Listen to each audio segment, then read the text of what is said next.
oftentimes I think you learn more from losing than you do winning. 100%. Yeah. I think that's one of the problems with today's generation of kids. That's so true. Right? Is, this. When we grew up, if you didn't get first place, you weren't getting a trophy. Right. Now or you weren't making the playoffs or whatever the case may be, right? Now, it's like everybody gets a trophy. And then even fourth or fifth place in your district seems to still make the playoffs, right? And you're like, how does that happen? How's that happen?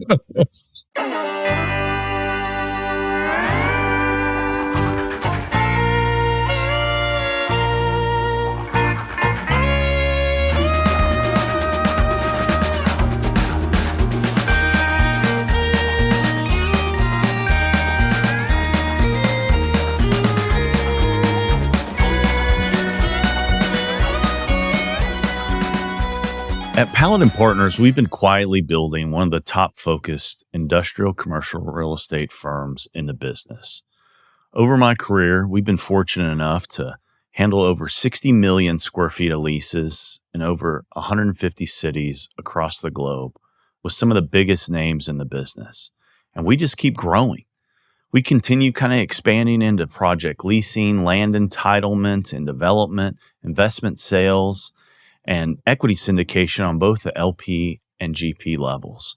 We welcome the opportunity to show you our approach and how we deliver real bottom line savings, drive customer growth, and create strategic value for your real estate, whether here in DFW or across the globe. So if you're a C-suite executive, a director of logistics or real estate, or an owner, investor, or operator, I'd love to sit down, shake your hand, grab lunch, and discuss coming on the C-Suite show or talk through your next real estate move and discuss what makes us different. Simply stated, we go beyond the deal. Our network includes top suppliers, manufacturers, distributors, and ultimately end users. And we make business building introductions that help you grow faster. We bring this same mindset to our owners, investors by helping maximize value and accelerate capital deployment and your exit returns, which everybody cares about. And lastly, if you're an experienced broker, regardless of service line or asset class, and you're tired of giving up half of your commissions and want to build equity in a firm and an environment that's collaborative, entrepreneurial, and just actually fun, we should talk. Come and talk to our team. Many of our brokers spent decades at other firms and are now thriving again. So to schedule a meeting, in person or via Teams call, reach out to Amy McCandless at amy@paladinpartners.com. That's Amy at PALADIN-partners.com. Again, that's Amy at PALADIN-partners.com. Now on to the show. Terrance, how we doing today, brother? I'm great, Conrad. And finally, right? We finally made it happen. Yeah. I'm glad we got it together. Me too. I'm excited. Yeah, I'm excited to have this conversation with you. Well, man, I appreciate you coming on the pod. I mean, I first got to know you. We were on a panel speaking together several years ago. I remember that. And I think we were talking mainly kind of about South Dallas and what was going on down there. And I was kind of covering the industrial world. And you were talking about all the awesome things that you're doing with Redbird Mall down there and such. And so that's where it all started, our relationship. But before we dig into commercial real estate and kind of your football career and all the stuff awesome stuff we're doing now, I always love to step back and talk about your childhood and where you came from and how that shaped you. Sure. And so let's dive in. Okay. Yeah. So I'm from Oak Cliff. Yeah. So I grew up, originally my parents, when they first migrated to Dallas from Shreveport, they lived more in the Cedar Crest area of Dallas, which is a beautiful area. And then in the early 80s, in 83, they moved to what we call the Redbird area. Yeah. So ironically, the name of my company is Russell Glen, which is the name of the street that I grew up on. Oh, really? And so, that's cool. Yeah, so it's to pay a little homage to the background and upbringing. But yeah, our upbringing was centered around I would say three focal things. It was football, it was faith, and it was family. And it was probably sometimes those orders would change, depends on the season. But we did a lot of football. We were very involved in church and church activities, and that was really important for our family. And then we really bonded really close as a family. I mean, we were a tight knit family. And you got a twin brother, right? Identical twin brothers, actually 4 boys, and so I'm the youngest. And my twin brother Tim, we were sort of locked at the hips in everything that we've done, and we continue to work together on a lot of different things. Mm-hmm. That's awesome. Yeah. What did mom and dad do? Like, why did they come from Shreveport to DFW? Yeah, great question. So I think, I think for a better quality of life, I think the economy was just Dallas at that time. If you think about the early 80s, it's starting to really bustle, and it was the TV show Dallas on TV.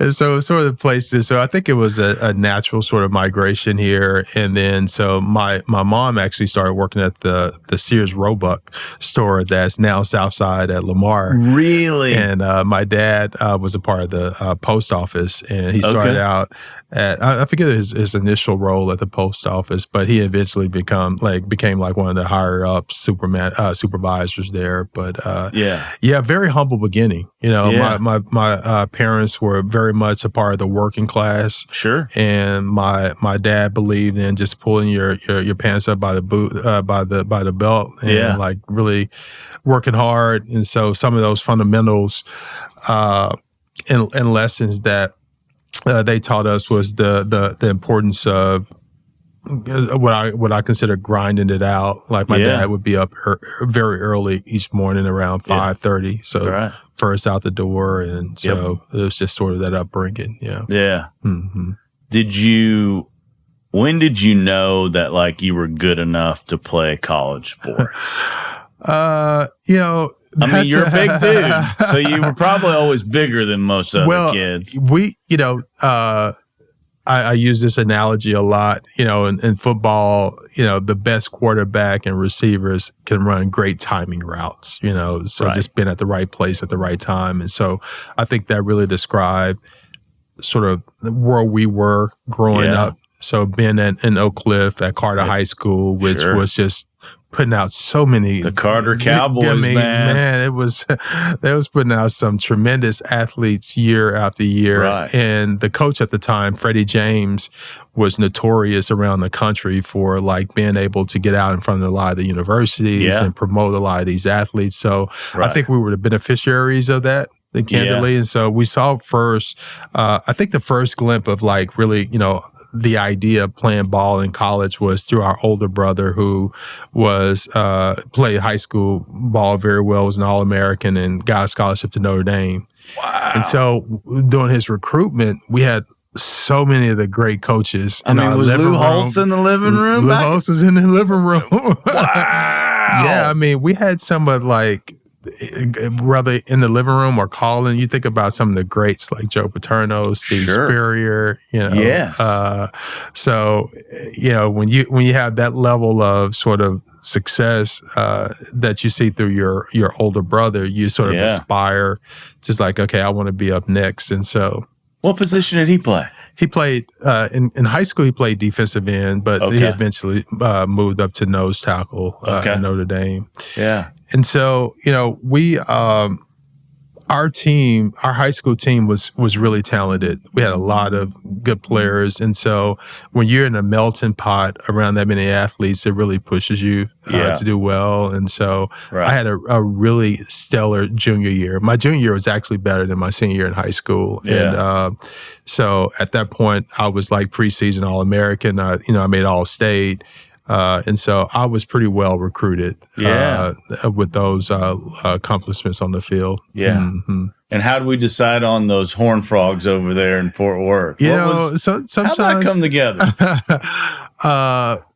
Ironically, we didn't pick TCU. I think TCU sort of chose us. It was the faith, how faith would have it. I think it was sort of destined for us to be at TCU because originally Tim and I, we wanted to make a commitment to be in the States because we first saw how difficult it was for our parents to support Alton, our older brother at Notre Dame. It's a long haul. So, and I think sort of by just sort of our personalities, we were sort of more homegrown. We just wanted to just be closer to town. So we kind of figured we'd be in Texas. Well, you were the babies. So we figured we'd be in Texas. Yeah. And so that's the original where we wanted to go. Sure. And so we actually gave our commitment to Texas. They loaded us up with all this gear. Really? And so we were going to be Longhorns. Really? And really excited about it. And then who was the coach there? Was that Mac Brown still? No, it wasn't Mac Brown. It was Makovich. Yeah. Okay. Yeah. But as fate would have it, they somehow overextended scholarships to receivers. And so they basically told Tim, hey, your scholarship, we want you to walk on for the fall. And then we'll sign you in the spring. And Tim didn't want to take that sort of we had a sort of commitment. Right. This doesn't feel right for me. Yep. And he's like, Terrence, if you want to go ahead and go to Texas and I'll just figure out something. But, I want to make sure I go somewhere where I'm on scholarship. And I respected that. Sure. And so, ironically, Pat Sullivan, who was the head coach at TCU. So this is pre-Fran. That's pre-Fran, made a call to Tim and said, hey, I was watching films that TCU would be very interested in it, in him as an athlete. And Tim tells a funny story. He's like, man, that's great. I'm excited. I got one question for you. Where is TCU at?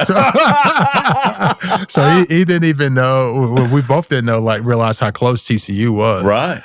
And so we did a visit, and on that particular visit, somehow, I was walking through the stadiums, and when you through Amon Carter, and oftentimes when athletes would come there on recruitment trips, they'll have your name in the stadium, And so I was walking by myself, ironically, and it was a weird, just sort of quiet night through Amon Carter, and I saw my name on the screen, and I felt this sense of peace that's sort of undescribable. Yeah. And so I walked into Coach Sullivan's office, and I was like, hey, if Tim wants to come, I want to come too, if there's a scholarship for me. And so that's how we ended up at TCU. Boy, he pulled a rabbit out of the hat, didn't he? Yeah, it was sort of big news that we committed to TCU because, at that time, TCU was really struggling as a football program. Right. It was some really dark days. And so I think a lot of people were surprised that we decided on TCU, but now, was he there the whole time, or did Frank come in? He got, he had to transition out after our freshman year. We went 1-10.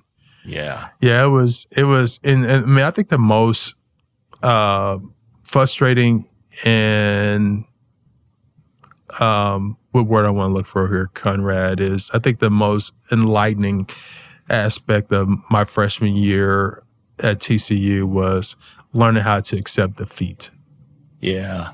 Because you coming from... Because at Carter, you're winning all the time. It's and you go to a program where you're losing every game and the whole morale of the program, and you can see the inward sort of bickering and, turmoil, and then the coaches and the uncertainty and unsettling of the environment.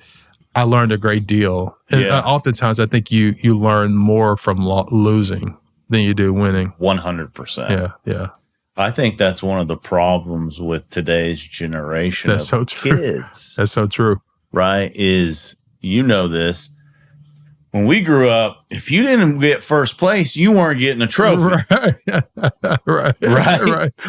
Or you weren't making the playoffs, or whatever the case may be. Right. Sure, now, it's like everybody gets a trophy, and then even fourth or fifth place in your district seems to still make the playoffs. Right. And you're like, how does that happen? How's that happen? And to me, as a kid, that's what, whether you're playing, your select team sports or whatever, that's what drove me to work harder in the off season. Was like, dude, I ain't gonna lose that team next year on the soccer field or the football field or basketball or whatever. Right. I'm gonna outwork them. No, you're right. And then, these kids get out of college and then they get in the real world. Sure. And that's their first time they experience losing. Right. Because as you know, especially in our business, like it's a lot of losing. A lot of them on the chin. Yeah, exactly. A lot of them. And it's hard. It's hard. And so you gotta know how to bounce back. And so that's probably the best thing for you. Yeah. So you go through, you have a pretty phenomenal college career. How'd you get into this commercial real estate world? How'd that happen? Yeah. After we finished up our tenure in football at TCU, we was riding on a high again, now we're coming off a very, we went from 1-10 our freshman year to then like 10-1 our senior year. And the program got so much exposure at that time. And I felt like I felt like the itch of football was scratched for me. Like I didn't have that inkling to want to go and play professional football, but I also didn't know like what I wanted to do. Yeah. And what I appreciate most about the leadership at TCU at the time is that the athletic director, Eric Hyman and Jack Hasselbrock, and the provost, Bill Collier, I think, was as invested in making sure that we landed in a career that was going to be satisfying for us as they were about our achievements on the football field. And I know some universities say that, but TCU sort of lived it out. And I think a part of it too was both when I decided and Tim decided that we wanted to get into some sort of career, we both were really proactive. So we would go to their office and sit there until they would see us, right? Hey, and we'll follow up, Right. And we did everything they asked us to do, from mock interviews to going and spending time working on our resumes and cleaning it up. But to make a long story short, they made a key introduction to a guy named Dale Ladner, and he was in commercial real estate. I went to his office, and the dude was very, very, and still is very wealthy. Very wealthy. Right. And I said, "Sir, I don't know what you do, but I'm interested." Right. But then I was like, the thing that Dale, he was very transparent and honest with me. He talked about the sense of balance, so that you can make a lot of money in real estate, but having that level of balance and purpose. And then also that there's not a lot of blacks in the industry. And so, especially like coming out in the early 2000s. So it's like, hey, you got to have some really tough skin. You got to have that sort of mentality you did on the football field of perseverance and hard work and showing up early and putting in those hours if you want to be successful. And I was committed to it. And so he offered me an internship. And so that's how I got in. Wow. Mm-hmm. It's all about just opening the door and getting that opportunity, right? That's very true. And then just getting exposed to things like I would have never dreamed of being in commercial real estate where I grew up and where I came from. But if you get in front of the right people and they make introductions for you, life can change, right? Yeah. I was the same way. I just saw, for me, I lived up here in Addison Circle, and that just happened to be where Staubach's headquarters was back in the day. Okay. And so I was in the gym every day living in those apartments, and I just saw, like, I would even see Roger at the gym, right? And for me, that was like my idol growing up, right?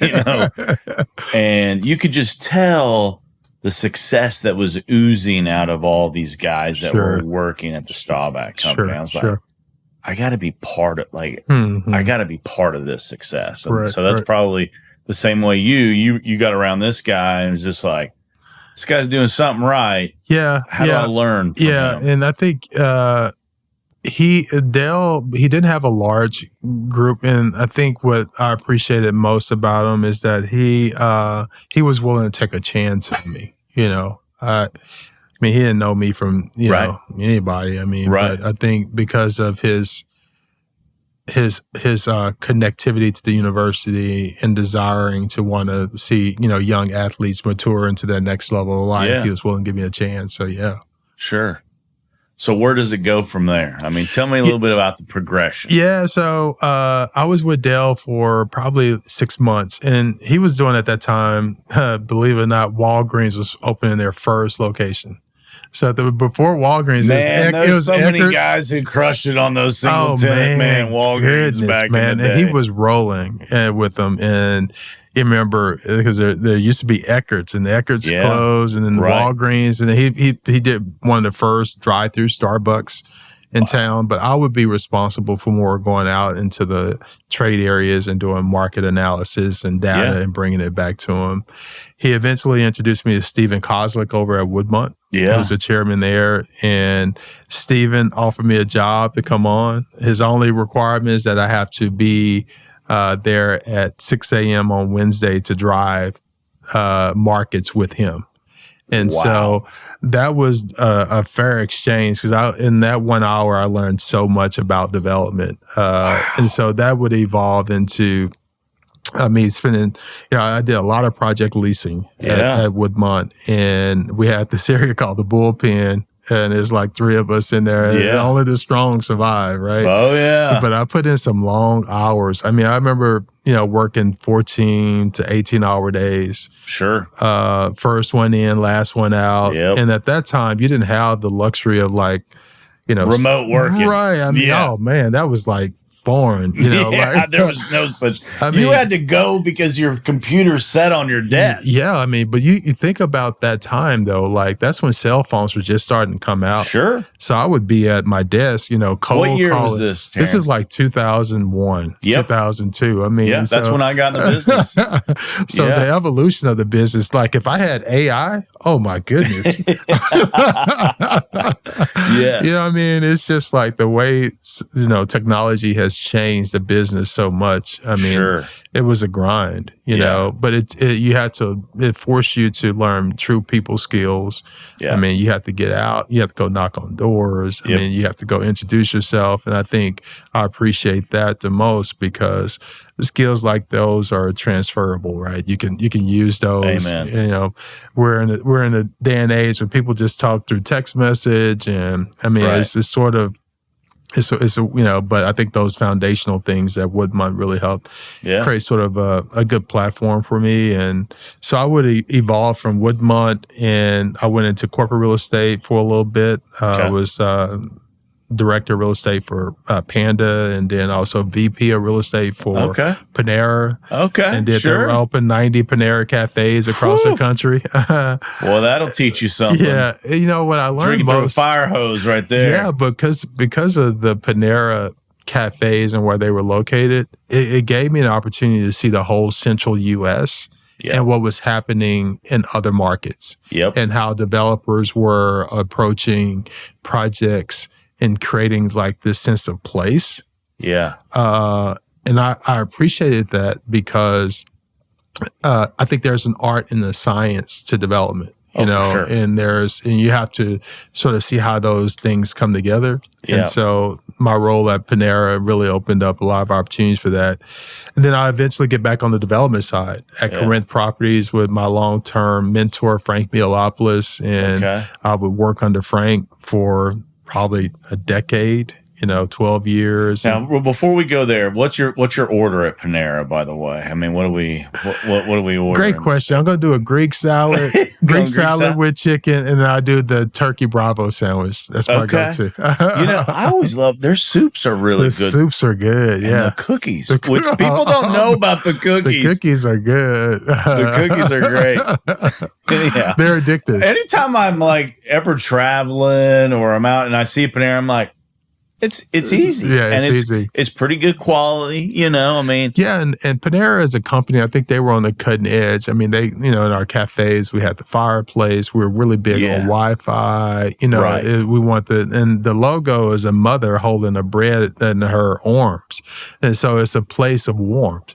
And so that philosophy I carry over into how I approach development, like trying to create a sense of place, if that makes sense. That's great. Mm-hmm. Okay, so you go to Corinth, you get back into the development side. Yeah, so I get back in development.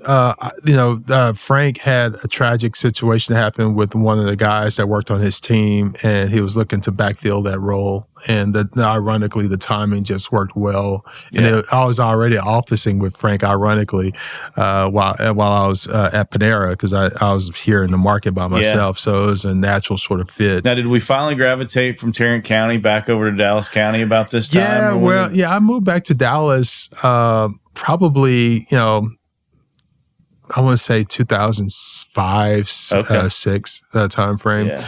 But at Corinth, my first project was a Walmart in Oak Cliff, where I grew up at. Frank bought the land, and we were selling off to Walmart. And so I had an opportunity to design my first little retail center and put my pads together, and that worked really well. And we ultimately developed probably about 5 or 6 other projects together. And the other thing that we, in particular, where Frank really sort of, I think he's sort of like the godfather of mall redevelopments now, because he was one of the first ones to do a major transformational mall redo in Nashville. He needs to come hit the Galleria. Right. So he did a big one in Nashville, the 100 Oaks Mall, and I saw his approach to that. Then he started looking at a couple other malls, and then ultimately Peter Brodsky closed on Redbird. Yep. And reached out to me, reached out to Frank, and set up a meeting, and that's how that all came together. And so I started on Redbird while at Corinth Properties, and then probably 3 or 4 years into it, I ended up launching out my own platform. Yeah. Really, as I look at it as more of an extension of what Corinth Properties was doing. Yeah. Because most of the capital guys were saying that the model around impact investment and going in traditionally underserved areas and doing more transformational projects, that there's a high demand for that. But I would have to do it on my own platform. It'd be sort of hard to do that under the Corinth umbrella. Yeah. And so that's when I launched out and created Russell Glen Company. That's great. Yeah. Hey, folks, quick break here to tell you a little bit about something that's in my everyday look. That's the Great State Hat Co. Whether I'm out just doing a beer run, grabbing coffee, or just trying to cover up a bad hair day, Great State Hat Co. has always got me covered. Literally. And the cool part, designed right here in the United States and embroidered right over here in Garland, Texas, right here in the DFW area. And the best part, every purchase gives back, and you get to pick the charity at checkout. So kids, cancer, veterans, whatever you're passionate about. So check them out at greatstatehat.com and use code C-Suite for 10% off your first order. That's greatstatehat.com, because a good hat should feel like home. So let's talk about what you've been up to at Russell Glen. Like, talk about the transformation and all the cool stuff that you've added to Redbird Mall, and like why that. I know it's dear to your heart because that's kind of where the mall you grew up going to, right? That's right. Yeah, I mean, Redbird is such a part of the fabric, not only of Southern Dallas and Oak Cliff, but also just my life. Yeah. My first job was at Redbird at Chuck E. Cheese. I was in, I worked kid check at Chuck E. Cheese. So having the opportunity to come home, the ironic thing, I was thinking about this because we're doing a documentary, because ironically, Redbird will be celebrating 50 years. The mall. Wow. In September. And I was reflecting on sort of the history of Redbird and the impact that it had on me personally. And one of the things that resonated with me is before Peter called, Frank and I looked at Redbird 3 or 4 times, but we just couldn't make it work. And then there was a shopping center called Square 67 that was one exit up on Redbird Lane.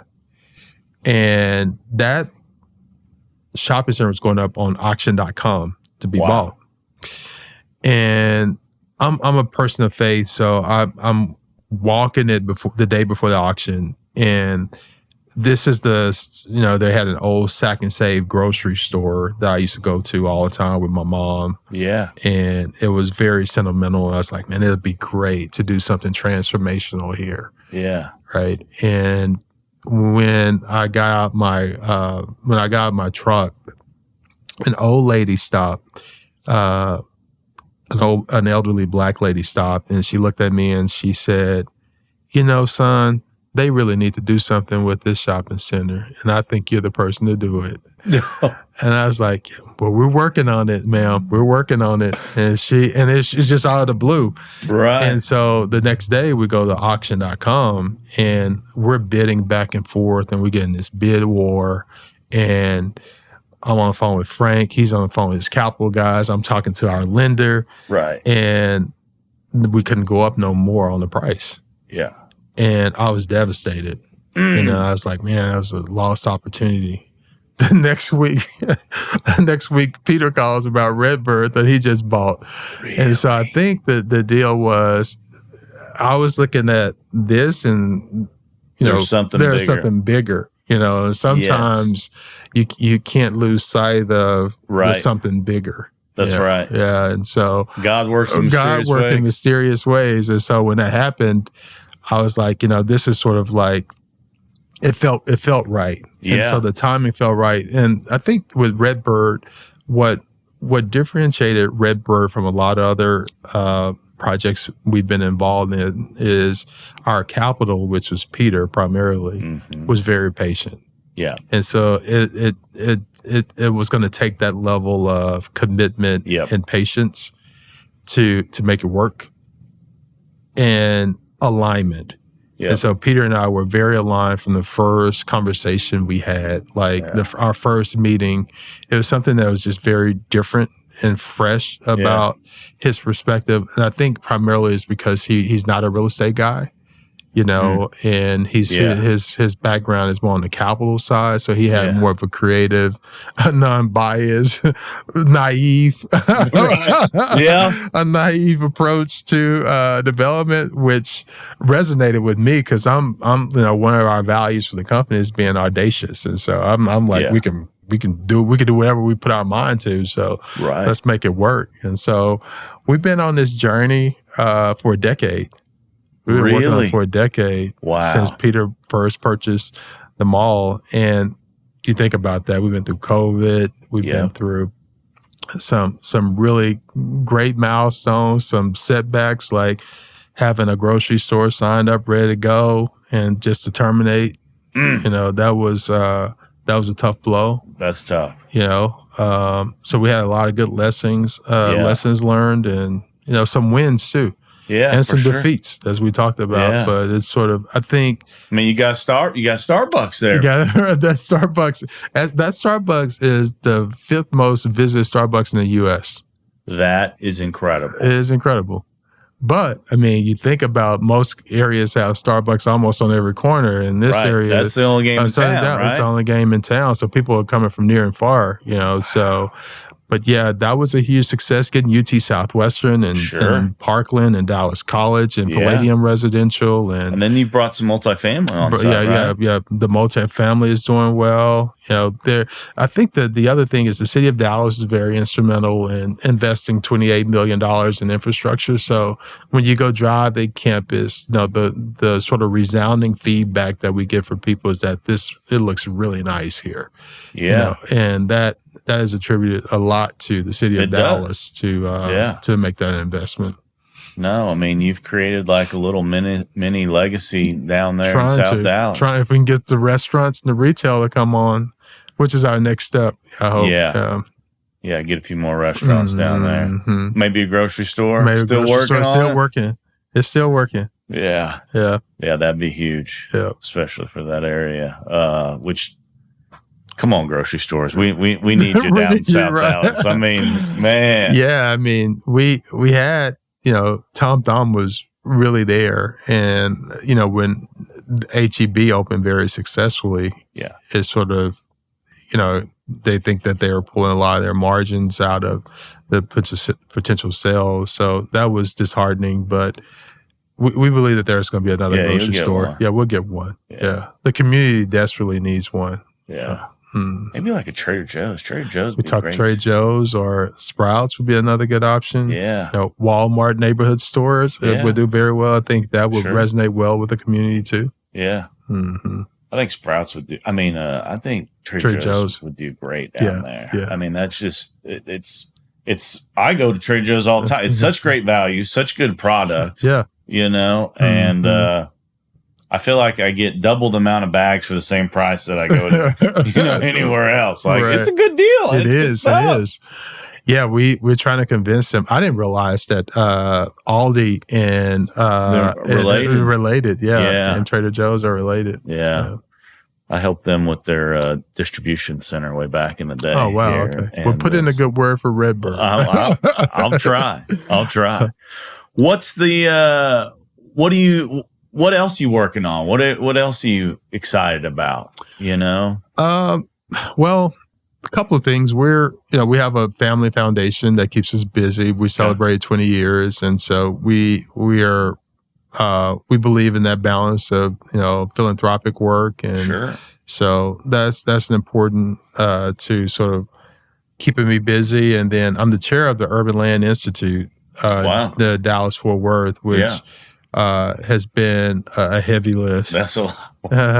It's such a phenomenal organization, and the leadership team there with Tamala Thornton. And so having the opportunity to sort of chair that organization has been, I really enjoyed the sort of the grunt and the hard work and trying to corral, people together to do that. And I'm coming up on the end of my tenure next year, so I'm trying to make sure I can finish strong there. Yeah. And then family and, all those other elements, so just trying to find balance. I prioritize my health. I enjoy working out. I enjoy, golfing. When I can. And so, What's the handicap these days? Bad. At least you're getting out. I can hit it long. It's just not straight. It's just all over the place. I can hit that little white ball really good, but it's just all over the place.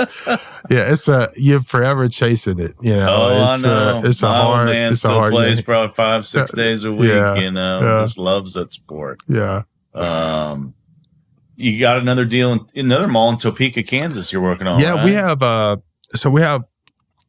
mall in Topeka, West Ridge Mall, that we're involved in and helping revitalize and redevelop. We have a mall in Houston that we're working on, Pasadena Square, where we just successfully brought in medical. Harris Health is going to do a regional medical center. We believe we can get grocery there and Starbucks. It's almost Redbird all over again. Very, very similar community dynamics, but majority Hispanic in Pasadena, where in Dallas at Redbird is predominantly Black, African American, but still the same level of economic impact. Yeah. And so we see that being a model for our company going forward. I mean, again, we're just like 6 to 7 years into it, but we're getting a lot of calls from malls across the country, and all of them don't work. I mean, there's a lot of interesting dynamics that have to come together for a mall to be the right fit for us, but we're seeing a lot of opportunities.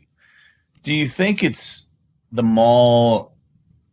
It's turned into like an experience, right? Mm-hmm. Is that what would you equate that like I look at like Legacy, right? Mm-hmm. Where it's like, outdoor, you got restaurants. Mm-hmm. It just feels right. It just feels like the outdoor kind of walking experience is taken over. Like you've got to incorporate that somehow, like into your redevelopment. Absolutely. Type. Yeah. And I'm not a retail expert. I'm just. Yeah. I mean, but when you think about malls back in the day, because primarily the malls that we focused on were built like in the 70s and 80s, but they had anchors, which were like the department stores. And the only reason why you built the inline mall shop space is to connect the anchors. Right. And then it gives people another opportunity to sort of shop and browse and to gather. In today's environment, the malls are sort of anchorless, if that makes sense, you know, because the anchors in department stores oftentimes have closed. So you have to go out and like, okay, how can we find the next or new anchor? In some instances, it's healthcare. In others, it may be a 5-acre park.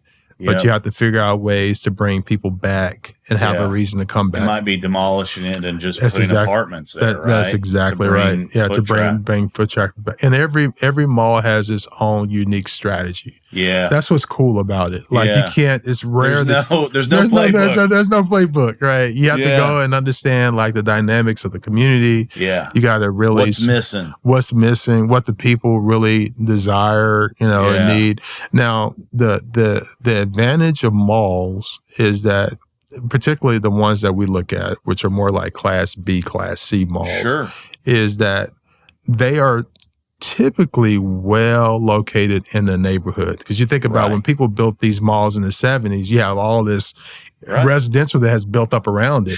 So it's a big donut hole, right? Oh, yeah. And so it gives you a ton of optionality. So you can say, okay, it could be education, it could be more residential, it could be healthcare, it could be grocery store, it could be a park, you know, so it's so interesting because, and again, I'm not a retail expert whatsoever, but, you know, in like the northern part of DFW or Dallas County, you got North Park over there that's just crushing it. And then you got this mall, which ain't far away and still surrounded by incredible wealth and all this. And this mall's struggling. Yeah. And then you go up the tollway and then you got Willow Bend, which is just dead and has always been dead. And then you go a little further and you got Stonebriar, which is crushing it. Yeah. It makes no sense, you know. Well, malls were overbuilt. Yeah. And so like that is just too much of a surplus of mall. That's why you're seeing so many of them struggle today. Yeah. Like for a market like Dallas, I mean, you probably could, probably 2, maybe 3 really good malls, right? And I'm thinking about like just Dallas and and then like Arlington, I think is that's why the parks is 1, right? Fort Worth, you know, 2 at the maybe 1 or 2, you know, like Hewlin is doing well, but Ridgemar Mall is really suffering, you know. So, but you go into areas like Dallas at one point, it had like 20 malls. Wow. It just can't. Right. You just can't. You can't. Too many. Too many. Yeah. And then you got the shrinking footprint due to e-commerce. Exactly. You know, and it's crazy. Like the world you and I grew up in. If you want to go get new kicks, you went to the mall. Right? You went to the Foot Locker. Right. Right. Now you talk to these kids that intern for me. You know, like they don't ever buy anywhere except online. Online. Yeah. You know, and it's just a different world. It is. You know. Well, that's cool, man. And all the stuff that you're doing, especially in South Dallas, just awesome. What I'd like to do, Terrance, is close with what I call the C-suite closers. These are just kind of quick hitting questions to just let the audience get to know you. Okay, cool. All right. If you weren't in commercial real estate, what would you be doing? Coaching. Something that most people don't know about you. I used to sing. Like I have a CD and I used to lead worship at church. Yeah, I sing all the time. I used to sing all the time. Is this like gospel music? Gospel, yeah. Wow, that's impressive. Besides the Bible, most impactful book you've read? You Can't Hurt Me by David Goggins. Me too. Yeah, that is a... Me too. I give it to any kid that had never read it. I'm like, read this book. Yeah. It'll change your mentality. Change your mentality. Right? Yeah, absolutely. What's kind of funny, the way that book affected me, I'm going to talk about it for a second, is like, I feel like, you know, when you're young and you're teenager in your 20s, like you feel like you're invincible, right? Nothing can stop. And then you start getting in your 30s and 40s and the body starts breaking down, right? Like knee goes out, ankle, back, whatever it might be. And you start getting weak. And for me, I felt like I was getting weak. And also because of that physical stuff, I started getting weak mentally, right? And what that book taught me more than anything was just like, dude, don't be a wuss, right? And just go get it done. And the mind and your body is so much stronger than you think it is. It is. That was the only book that I literally could not put it down. I couldn't either. Yeah, I mean, I read it in like 2 days, right? I mean, it's like each page, like, oh man, this is getting crazier and crazier. I know.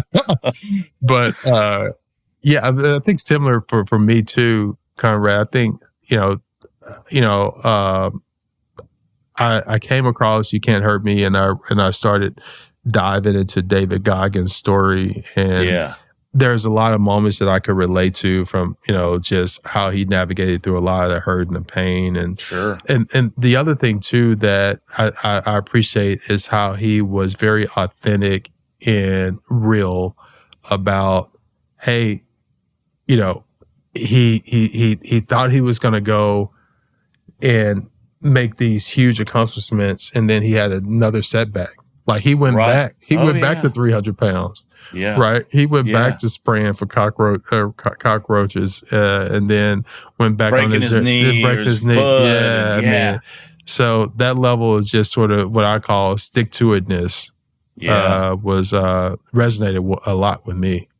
Yeah, I mean, I don't know if there's any harder dude that's ever been on planet Earth than that guy. Yeah, I mean, he is one tough SOB. I know a couple former Navy SEALs, and they're like, yeah, he crazy. He's crazy. Top 3 bands or musicians on your Spotify playlist. Oh, good. Okay, so Jodeci.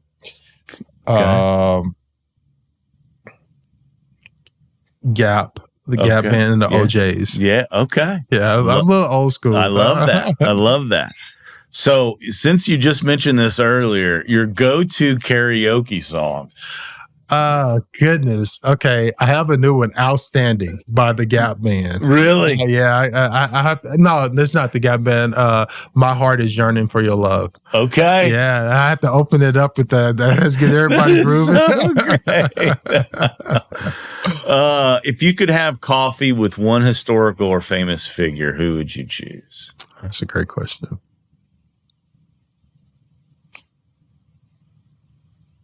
Dead or alive? Dead or alive, yeah. Bobby Kennedy. Okay. Why? His story just fascinates me, like being the younger brother of John, and like sort of always being the second guy.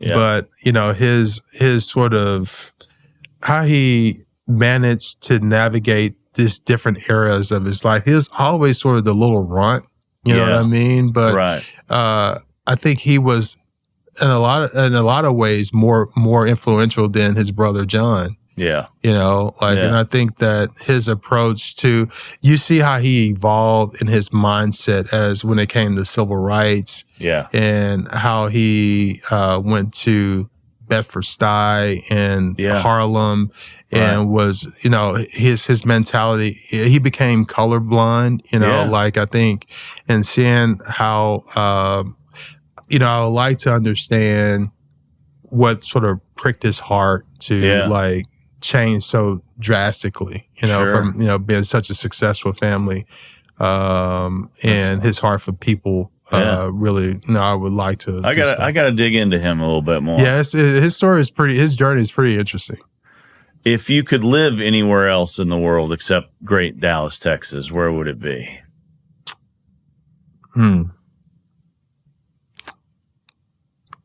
Probably Denver. Okay. Or Nashville. Yeah. Those are both 2 great cities. Yeah. I tell you what, I'd like Denver in the summertime. Yeah, I do too. That's true. Anywhere in the Rockies. Nashville is a really cool town. It really is. It is. I mean, for sure. Culturally, I like Nashville a lot. Yeah. What's your favorite restaurant in Dallas? Oh, that's a great one. You know, the one that I like now, it changes, but the one I like now is Joey's. They're at North Park. North Park, yeah. Okay. It's pretty good. I've heard that is good. Yeah, it's pretty good. I haven't been. It's pretty new, consistent. right? It's new. Yeah. And they're pretty consistent. But I mean, my go-to would be Nick and Sam's or Nick and Sam's. Del Frisco. Yeah. Yeah, it's a good spot. You got a spot in South Dallas you really like? You want to? Breakfast Brothers is good food. Now you got to take a nap. Afterwards, you got to take a long nap. But man, their food is good, and they're at Redbird, and they're doing phenomenal. That's great. Yeah, I love to hear that. Yeah, and then Papados is always a mainstay. Yeah, Papados are great. You know, my mantra is always about impacting others, and I love hearing about your foundation. Tell us a little bit more about the foundation and how people could find it.